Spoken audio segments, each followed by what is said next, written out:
কোন দিকে যাবো রে মা আমি?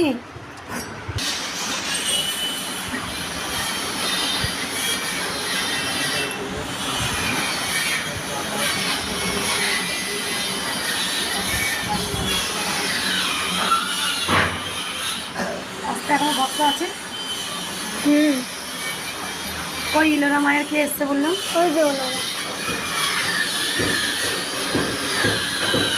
কলকাতা দেখো, আজকে একটু দেরি হয়ে গেল,